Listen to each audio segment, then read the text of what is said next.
안녕하십니까, 책돌입니다. 오늘 소개해드릴 책은 16년차 월급쟁이 2년 만에 경제적 자유를 얻는 실천 독서법입니다. 출판사는 청림출판, 저자는 독서부자 낙순물입니다. 저자 소개를 간단하게 하겠습니다. 지은이, 독서부자 낙순물. 어린 시절 잘 살기 위해서는 열심히 공부하고 일하는 것만이 정답이라고 믿었다. 그래서 열심히 공부한 결과 학창시절 항상 상위권 성적을 유지해서 서울의 명문대학에 입학했다. 석사 학위까지 마치고 대기업 연구원으로 열심히 일했지만 잘 산다는 것에 대한 의미를 모르고 살았다. 어느 날 운명처럼 다가온 책 한 권을 만났다. 다른 인생을 살 수 있는 것을 알려준 책을 읽고 독서 부자의 꿈을 키웠다. 그 후로 매년 다양한 분야에서 100권의 책을 읽으며 책의 내용을 실천하는 것을 목표로 살아오고 있다. 그럼 바로 본문을 보도록 하겠습니다. 어느 날 회사로부터 난데없이 다른 부서로 이동하라는 통보를 받았다. 나름 일을 잘 해왔다는 자부심과 함께 회사에 충성하며 열심히 일했는데 설마 나를 보내겠어?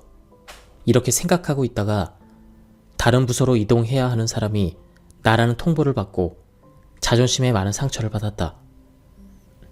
부서를 옮기고 나자 일에 대한 의욕이 많이 사라졌다. 그러던 어느 날 문득 2년 전 사내교육대 강사가 추천해준 도서 목록 파일이 눈에 들어왔다. 파일에는 추천 도서가 200여 권 있었다. 그 중에서 눈에 띄는 제목이 있어서 무심코 주문했다. 머릿말이나 차례도 보지 않고 계속 무언가에 홀린 듯 인터넷으로 바로 산 것이다. 그 책을 읽는 내내 너무 흥분됐다. 살면서 뭔가 이렇게 흥분한 것은 처음이었다. 그것도 사회에 나와서 책 한 권 읽지 않던 내가 말이다. 열심히 공부하고 일하면 성공해서 부자가 될 거란 보통의 신념이 정답이 아니라는 것을, 새로운 삶의 길이 있다는 것을 처음 알았다. 그 책은 바로 부의 추월 사선이었다. 삶의 전환은 이렇게 시작됐다. 책에서 찾은 새로운 인생의 길, 거기까지 가는 방법도 책에서 찾아보고자 결심했다. 그렇게 해서 성공한 사람들이 성공 방법을 쓴 책들을 읽었다.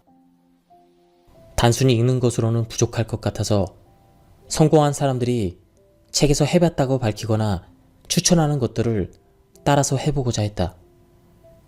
이것이 나의 생존 독서가 됐다. 인생의 꿈을 가져야 한다고 해서 꿈 목록을 작성했다. 그것을 시각화해야 한다고 해서 드림보드에 꿈과 관련된 사진을 붙였다. 무의식에도 자신의 꿈을 인지해야 한다고 해서 아침에 일어나 드림보드 앞에서 꿈 목록을 외치기 시작했다. 성공한 사람들이 기상 직후 명상이 좋다고 해서 따라한 지가 3년이 됐다. 책에 있는 내용을 모두 똑같이 따라하는 것은 무리라는 생각에 책 내용 중에 쉬운 것을 하나씩 실천해봤다. 시간이 흐르면서 정말 기적 같은 일이 일어나기 시작했다. 5년, 10년 뒤에 달성하겠다고 다짐한 목표들을 2, 3년 만에 달성하기 시작했다. 책에서 가르쳐준 행운을 이끄는 행동을 따라하니 정말 운이 좋은 사람이 됐다. 뭔가 일이 안 풀릴 것 같은 순간에도 옆에서 누군가 도움을 주거나 주변 환경이 내게 보이지 않는 도움의 손길을 주는 듯 했다. 어느 순간 나는 회사와 사회에 불평과 불만만 쏟아내던 그런 사람에서 긍정적인 사람으로 변해 있었다. 여러 책을 읽다 보니 성공한 사람들이 공통적으로 일기를 쓴다는 사실을 발견했다. 그래서 나도 4년 전부터 지금까지 계속 써오고 있다. 실천 독서법을 시작했을 초반에는 일기장에 이런 말을 자주 썼다.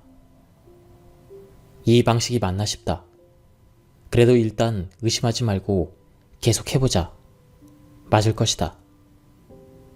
단 한 번의 인생이 바뀌지 않는다는 것을 알면서도 실천하는 동안 계속 독서를 실천하면서 얻을 수 있는 효과를 의심했다. 어떤 일을 하든 성과를 내기까지는 지루한 과정이 있기 마련이다. 매년 연말에 인생 계획을 점검해보면 예상 밖으로 정말 많은 것을 이뤄냈다. 지금은 독서를 실천해서 이룰 수 있는 것들에 대한 의심은 당연히 사라졌고 내 방법에 확신을 갖고 많은 사람이 동참하길 바라는 마음이다. 부의 추월 차선은 경제적 자유로 가기 위해 어떤 시스템을 구축해야 하는지에 대한 절대 공식을 알려줬다. 1. 니즈. 타인에게 가치나 필요를 제공하는 사업. 2. 엔트리. 혁신과 탁월함. 독창적인 아이템 발굴. 3. 스케일. 규모의 확장성. 4. 타임. 시간과 돈을 바꾸지 않을 것. 5. 컨트롤. 통제권을 쥐고 있을 것. 부의 추월 차선에서 저자는 사업을 하라고 조언한다. 이 조언은 나를 이상과 현실의 경계로 데려갔다. 30대 중반을 넘어 40대를 바라보는 나이. 게다가 결혼해서 아이가 둘이나 있으니 실패를 걱정하지 않을 수가 없다. 한참을 고민하고 내린 결론은 독서였다. 책이 새로운 인생의 길을 알려줬으니 그 길로 가는 여정도 독서로 찾을 수 있지 않을까. 그러고 보니 성공한 사람들은 모두 다독가였던 것 같다. 독서로 꾸준히 성공의 길을 찾아 나간다. 동시에 책에서 얻은 지식을 실천한다. 다만 처음부터 무리하지 않고 실천하기 쉬운 것부터 하나하나씩 해보는 것이다. 성공한 사람들이 쓴 자기 개발서를 읽어보면 보통 이런 식으로 아침을 보내는 것 같다.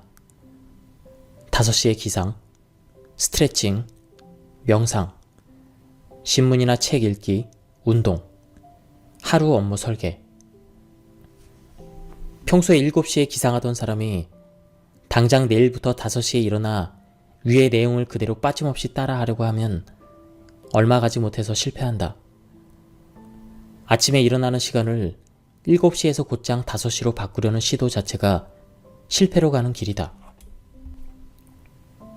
그래서 나는 이런 여러 가지 행동 중에서 딱 한 가지만 실천하기로 했다.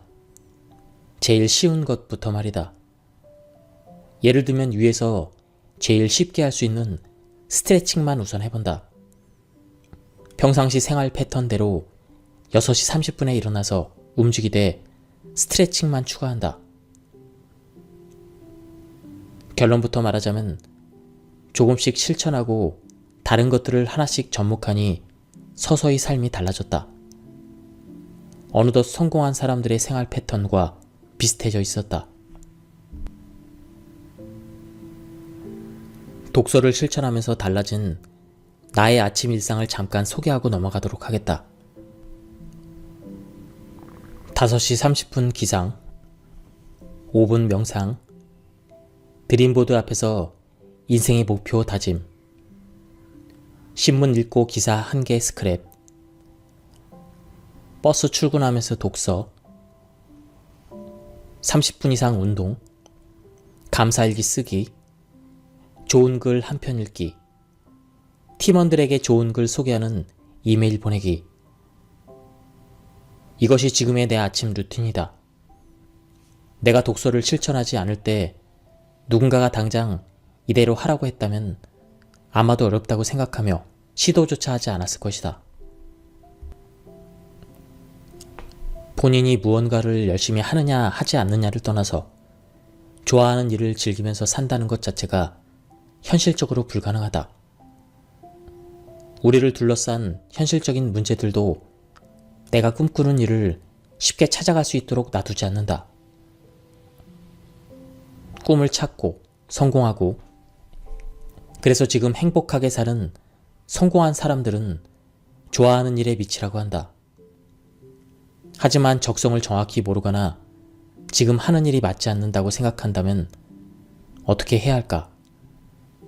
지금 당장 직장을 그만두고 새로운 적성을 찾고 그렇게 찾은 적성에 맞는 일을 하면 정말 성공할 수 있을까? 성공한 사람들이 즐기며 했다는 일은 그들이 취미로 삼은 일이 아니다.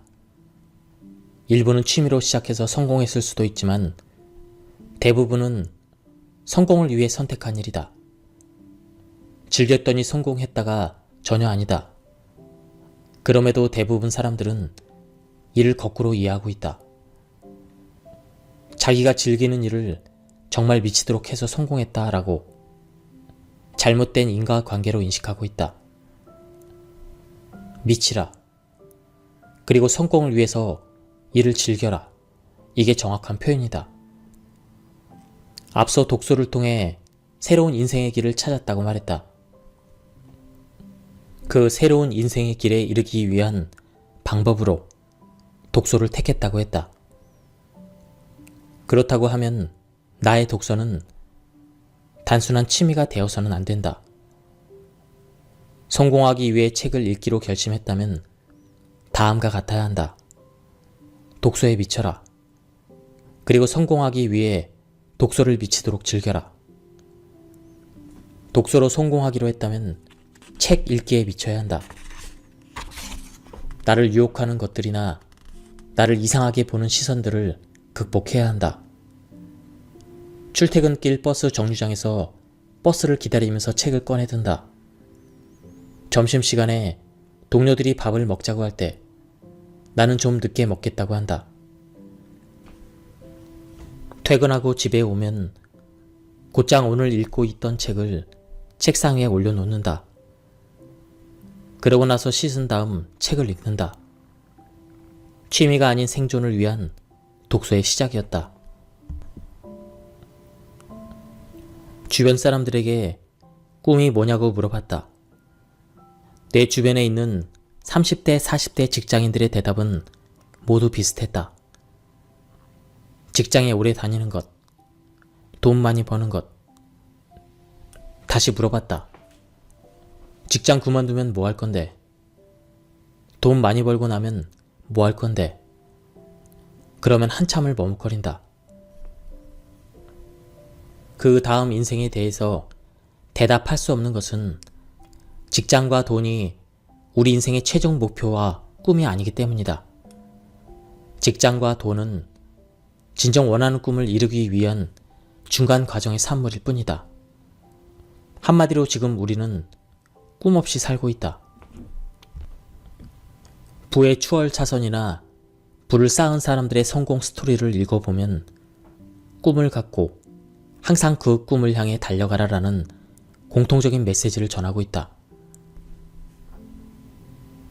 인생의 꿈과 목표를 찾고 설계하는 것부터가 다른 인생의 길로 가기 위한 시작이라는 생각이 들었다.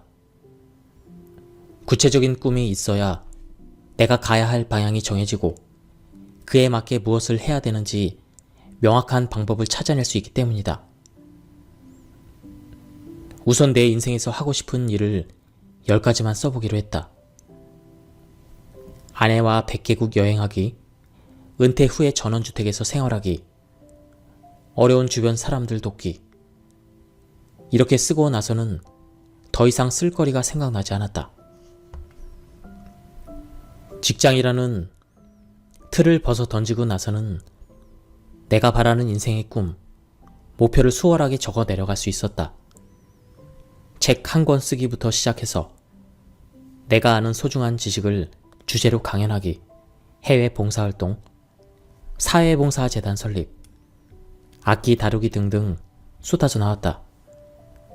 이게 정말 내가 꿈꾸는 삶이며 인생의 목표라는 확신이 들었다. 꿈 목록을 적는 것만으로 뿌듯해졌다.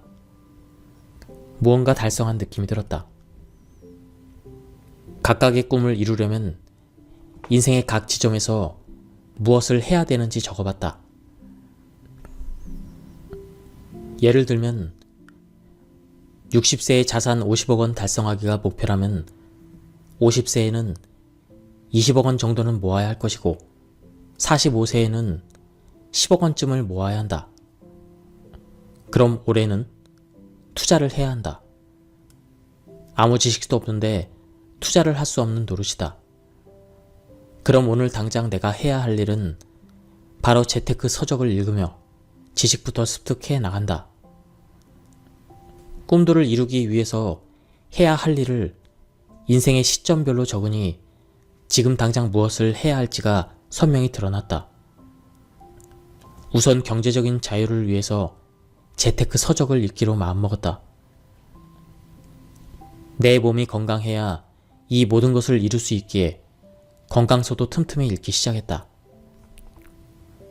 꿈을 향해 가는 길 중간에 내 몸과 마음이 지치지 않도록 지속적으로 의욕을 불어넣을 필요가 있었다.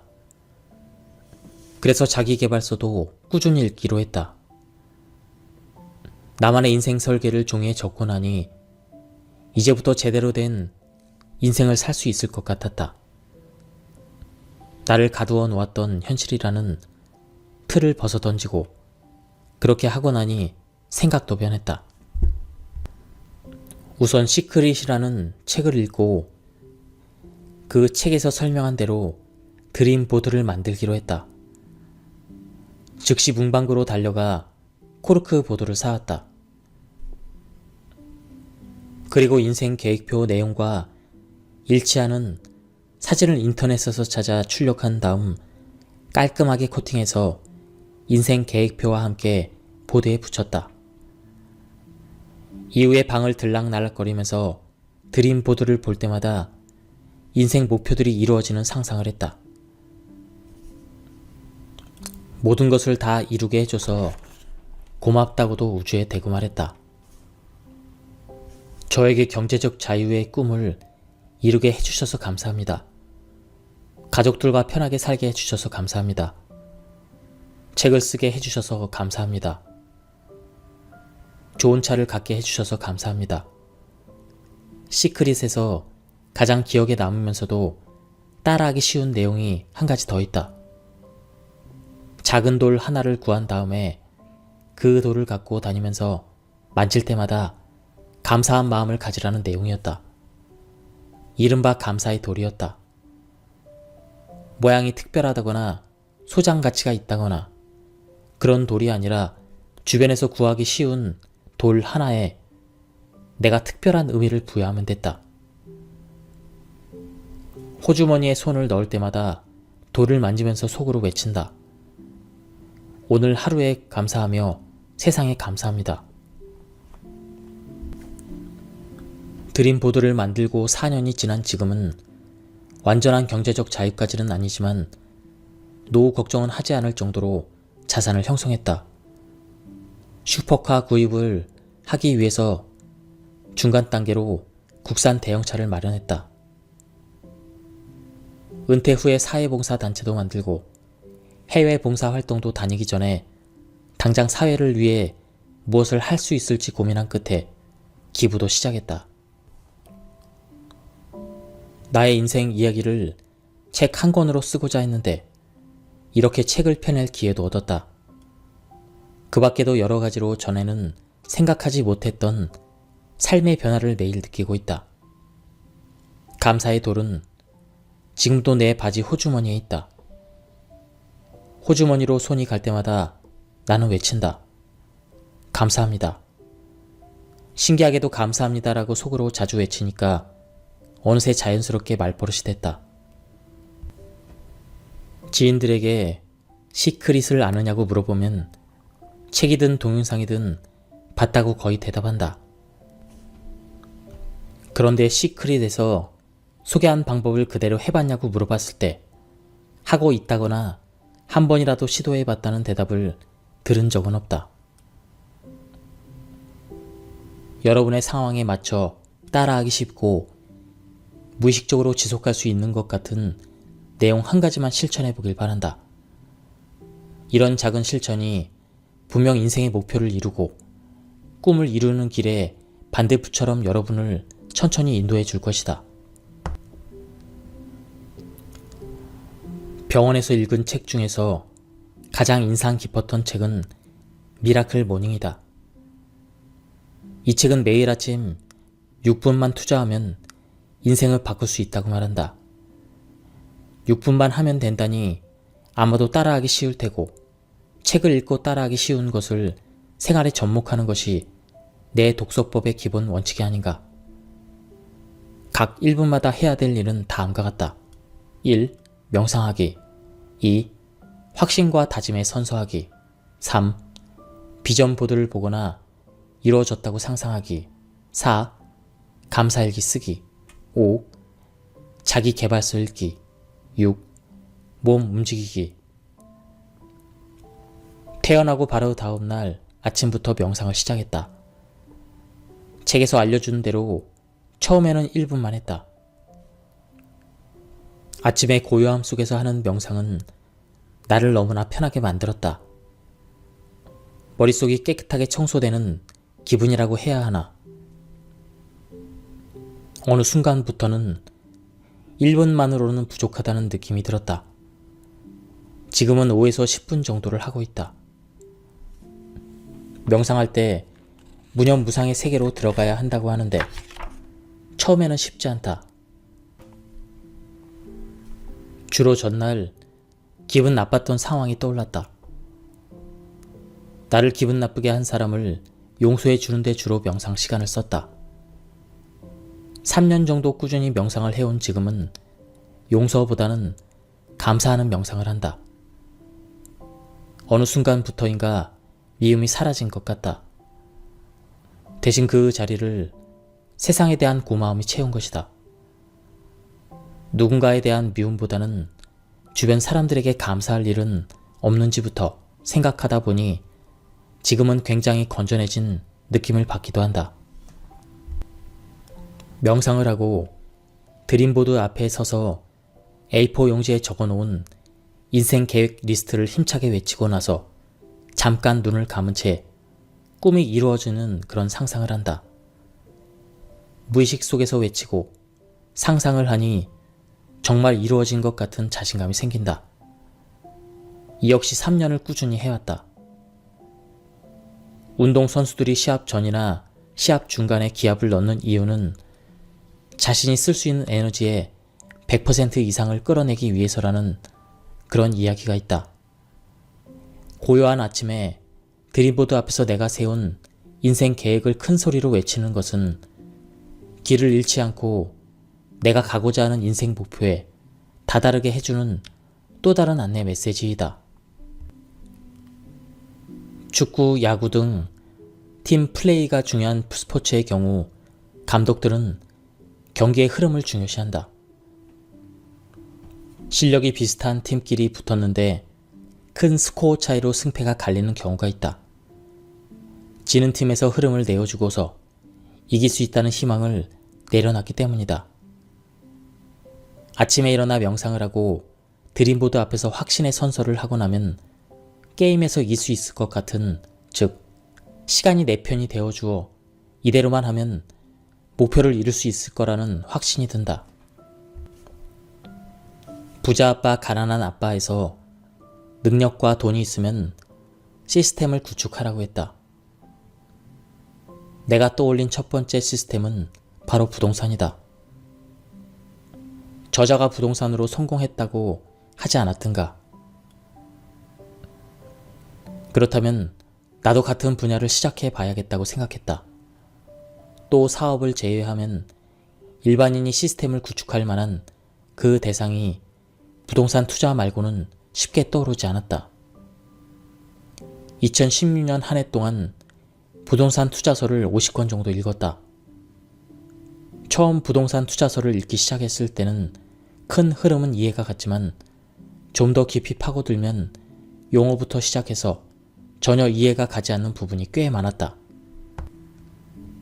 한 번 읽어서 이해가 가지 않으니 한 번 더 읽어봤다.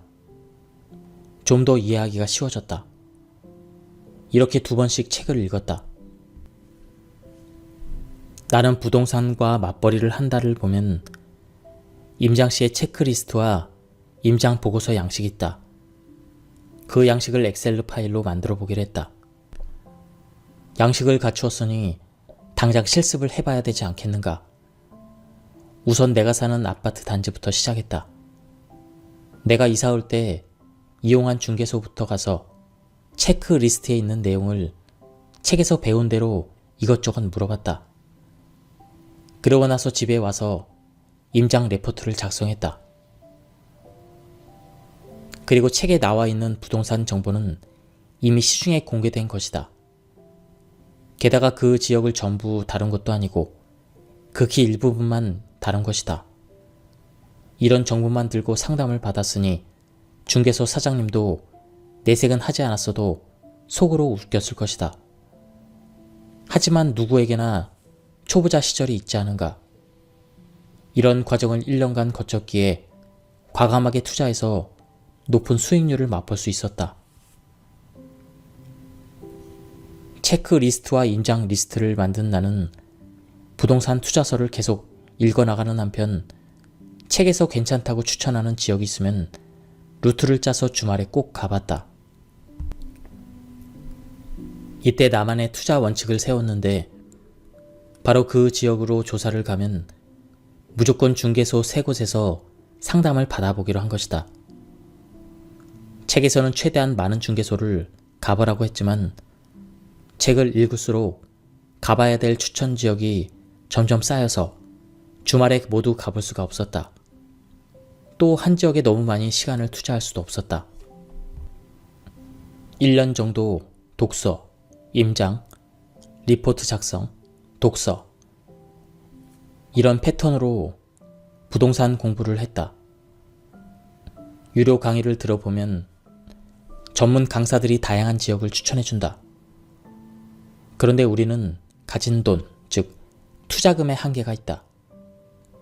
매번 강의를 들을 때마다 좋다고 추천해주는 지역 모두에 투자할 수는 없는 노릇이다. 나만의 투자 순위를 정할 줄 알아야 한다. 즉, 전문가가 추천하는 내용을 필터링하는 능력을 키워야 한다. 직장에 다니거나 개인 사업을 하면서 전문가의 자리까지 가는 데는 분명 한계가 있다. 그 대신에 나는 전문가의 이야기를 잘 듣고 최선의 선택을 하는 것을 목표로 삼기로 했다. 거인의 어깨에 올라타는 쪽을 택한 것이다. 어렵사리 모은 돈을 부동산에 투자한다고 했을 때 두려운 것은 너무나도 당연하다. 이 두려움을 완전히 없앨 수는 없다. 다만 두려움을 최소화하고 확신을 얻기 위해 우리는 공부를 해야 한다. 나는 여러 공부 방법 중에서 책을 택했다. 책에서 좋다고 하는 추천 지역을 다니며 경험을 쌓고 항상 기록을 남겼다. 참고로 나는 아직도 매년 최소 30권 이상 그 해에 출간되는 부동산 관련 책을 읽고 있다. 다양하게 주식 관련 책을 읽던 중에 눈에 들어온 책이 있었다. 바로 치과의사 피트 씨의 똑똑한 배당주 투자였다. 제목대로 배당주 투자의 장점과 본인의 사례를 설명한 책이다. 이 책을 읽으면서 배당주 투자에 흥미를 느낀 것은 무엇보다 부동산 투자와 동일한 요소가 많아서였다. 투자할 때 제일 중요한 요소는 투입한 자금을 얼마 만에 회수할 수 있느냐이다. 이 개념을 주식 투자에서는 PER, 즉 퍼로 설명할 수가 있다. 부동산과 배당주 투자를 비교해보면 3억 원짜리 아파트를 2억 원의 전세를 끼고 매입했다고 하면 투자금은 1억 원이다. 2년 뒤에 매매가가 오르지 않고 전세가가 2억 5천만 원이면 투자한 원금의 50%를 회수한 것이다. 배당주도 이와 비슷한 개념으로 접근해봤다. A라는 주식에 1억 원을 투자했고 배당금을 매년 5% 받는다. 그러면 투자금을 매년 500만 원씩 회수하는 셈이다. 매년 배당금을 지급받는 것은 투자금을 지속적으로 회수할 수 있다는 뜻으로 어떤 상황에서도 버틸 수 있는 힘이 생긴다. 물론 기업의 지속 가능성이 근간을 이루고 있어야 한다. 이렇게 투자 대상이 좁혀졌다. 배당을 잘 주는 기업들 위주로 분석하는 것이 첫 번째였다. 이때부터 기업의 재무제표 분석법을 알려주는 책을 공부하며 읽었다. 주식에 관심 없는 직장인이라도 재무제표 분석은 꼭 공부해보라고 추천해주고 싶다. 무엇보다 내가 다니는 회사가 지금 어떤 상황에 처해 있는지 객관적으로 알 수 있기 때문이다. 배당주와 재무제표 안전성이라는 기준을 세우니 투자 대상 범위가 매우 좁아졌다. 마지막으로 저평가되지 않았는지를 살핀다. 저평가는 미래가치 대비 현재 주가가 낮은 경우와 현재 시장이 인정해주지 않는 가치 대비 낮게 평가받는 경우로 나눌 수가 있다. 이 부분을 이해하는 데 도움을 줄 수 있는 책은 채권쟁이 서준식의 다시 쓰는 주식 투자 교과서이다. 채권 투자의 지식을 주식에 접목해서 설명했고 미래의 가치를 어떻게 구해볼 수 있는지 쉽게 풀어주고 있다. 이쯤 되면 여러분은 나의 투자 성적이 궁금할 것이다. 연도별로 말하자면 2007년에 4천만 원을 투자해서 수익은 대략 800만 원으로 그리고 배당금은 120만 원 정도를 받았다. 주식이나 부동산으로 돈을 벌지 못하는 경우는 비슷하다. 남의 말을 믿고 샀다가 낭패를 보거나 좋다고 생각해서 매입했지만 오래 버티지 못하고 진짜 상승장에서 과실을 다 맛보기 전에 일찍 매도하기 때문이다. 결국 투자 대상에 확신이 없기 때문에 버티지 못한 것이다. 투자에서 미래 예측은 큰 의미가 없지만 우리가 경제를 공부하고 세계가 돌아가는 상황을 주시해야 되는 이유는 바로 리스크 관리와 대비를 하기 위해서이다. 또 이런 지식들을 토대로 자신만의 인사이트를 갖춰야 나름의 대응 전략이 생긴다. 위험은 피할 수 없다. 다만 대응은 할 수가 있다. 대응해야 될 시점에 그동안 독서로 쌓은 경제 지식이 빛을 발한다. 갈팡질팡하지 않고 어떤 행동을 취할 수 있기 때문이다. 언제 있을지 모르는 한 번의 사고 때문에 보험을 들듯이 말이다. 부동산 투자를 위해 시작한 독서가 어느새 부동산 투자법을 주식 투자에 접목하는 방식을 찾는 독서로 이어졌다. 주식을 공부하다 보니 경제를 이해하지 않고는 의미 없다는 것을 깨닫고 금리를 설명해주는 책을 읽었다. 금리의 원리를 알고 나니 환율의 영향력이 궁금해졌고 이후에는 주요 원자재가 경제에 미치는 파급력을 설명한 책을 찾게 됐다. 이런 식으로 나만의 줄타기 독서가 시작됐다. 직장 생활에서 가장 힘든 순간 중 하나가 상사와 업무 관련 대화를 나눌 때이다. 사실 말이 좋아 회의를 하면서 대화를 나누는 것이지 보통은 일방적인 지시를 듣는 것이다. 상사들 중에는 항상 자신의 말이 맞는다며 억지를 부리고 부하 직원이 성장해서 자기 자리를 위협할까봐 무조건 깔아뭉개는 사람도 분명 있다. 그런 상사는 피하는 것밖에 달리 해결책이 없다. 그럼에도 불구하고 내가 반성할 점은 없는지 한번 생각해 봤으면 좋겠다. 자기 자신의 단점은 등 뒤에 새겨져 있다고 한다. 그래서 남의 단점은 잘 보여도 자신의 단점은 잘 보이지 않는 것이다. 내가 모르는 나의 문제 때문에 상사들과 서로 이해하지 못하는 것일 수도 있다. 내가 상사를 제대로 서포트할 수 없기 때문에 대화가 아닌 일방적인 지시로 끝나는 것은 아닌지 되돌아볼 필요가 있다. 나는 부동산과 주식에 투자해서 돈을 벌기 위해 재테크 관련 서적을 꾸준히 읽었다. 나중에는 범위를 넓혀 거시경제, 미시경제, 환율, 금리, 원자재 등도 책을 읽으면서 공부했다. 돈을 벌고자 시작한 독서가 어느덧 회사에서 상사의 지시를 받아 일을 처리하는 나의 시선을 윗사람들의 시선으로 가져다 놓았다. 직장인들의 불평, 불만이 다양하겠지만 무엇보다 월급과 회사 비용과 관련된 사항이 많이 있다. 직장인들은 보통 자신의 업무 영역 수준에만 생각하기 때문에 회사가 어떻게 운영되는지 잘 모른다. 만약 좀 더 넓게 회사와 관련 시장의 흐름까지를 생각한다면 회사가 달리 보일 수도 있다. 극단적으로는 만약 내가 속한 곳이 침몰하는 배라면 빨리 다른 곳으로 갈아타야 하지 않겠는가? 그렇다면 최소한 내가 다니는 회사의 상황 정도는 윗사람들의 시선으로 바라보는 연습을 해야 한다. 다시 본론으로 돌아와서 나를 기쁘게 해주는 후배 사원은 누구인가? 단순히 나의 지시를 따르는 사람인가? 괜찮다고는 할 수 있지만 마음이 잘 맞는다고까지는 하기 어렵다. 나와 대화가 되는 후배 사원과 일할 때 기쁘다. 그렇다면 답은 나와 있다. 일을 처리하는 나와 시선이 윗사람들과 같은 높이에 있을 때 대화가 가능하다. 대화가 된다는 것은 직장에서 인정을 받는 제일 중요한 요소이다. 김승호 저자의 돈보다 운을 벌어라라는 책을 읽은 적이 있다.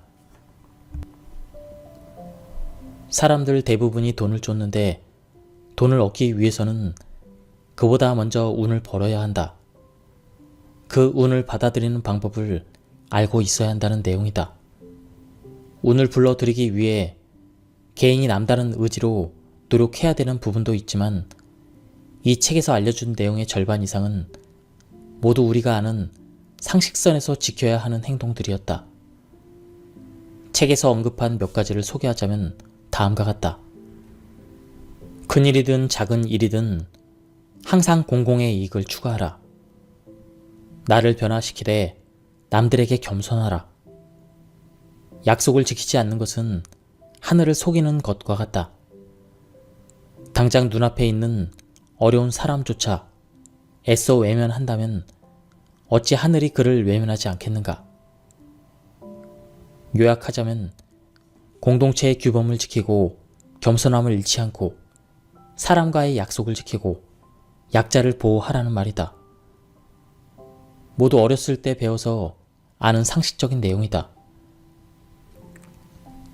책 내용의 절반 이상이 상식을 지키면 할 수 있는 것들로, 확률적으로 따지면 책에서 시키는 내용 절반만 실천해도 나에게 들어오는 행운의 50%를 얻을 수 있다. 즉, 상식만 지켜도 개운할 수 있는 확률이 50%나 된다. 이 책이 아니더라도 행운을 부르는 방법에 관한 책들을 읽어보면 모두 비슷한 내용을 다루고 있다.